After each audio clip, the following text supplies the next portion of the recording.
Hi friends, బెల్లంతో చేసిన సున్నుండలు ఈజీగా ఎలా చేసుకోవాలో చూసేద్దాము. ముందుగా మనకు కావాల్సినవి మినపగుళ్ళు తీసుకొని వాటితో పాటు గుప్పెడు రైస్ తీసుకొని గోల్డెన్ కలర్లో వచ్చే వరకు ఫ్రై చేసి చల్లారిన తర్వాత మిక్సీ జార్లోకి తీసుకొని ఫైన్ పౌడర్లా మిక్సీ చేసేసుకోవడమే. అలాగే నెయ్యిని తీసుకొని కాచి చల్లార్చి పెట్టుకోవాలి. కావలసినంత బెల్లాన్ని తీసుకొని తురుము పెట్టుకోవాలి. ఇలా కొంచెం కొంచెం నెయ్యిని అలాగే బెల్లం తురుముని యాడ్ చేస్తూ కలిపేసుకుంటూ ఉండలు చుట్టేసుకోవడమే ఫ్రెండ్స్. చాలా ఈజీ అండ్ హెల్దీ. అలాగే ప్రెగ్నెంట్ లేడీస్ దీన్ని డైలీ 1 or 2 తీసుకోవడం వల్ల వాళ్ళకి హెచ్పి అనేది ఇంప్రూవ్ అవుతుంది.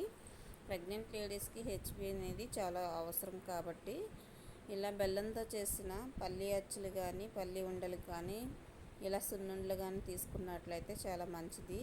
బ్లడ్ అనేది త్వరగా ఇంప్రూవ్ అవుతుంది. అలాగే ఇది చిన్నపిల్లలకి పెద్దవాళ్ళకి అందరికీ కూడా చాలా హెల్దీ. డైలీ 1 or 2 తీసుకోవచ్చు. Thanks for watching. మరిన్ని వీడియోస్ కోసం నా ఛానల్ని సబ్స్క్రైబ్ చేయండి.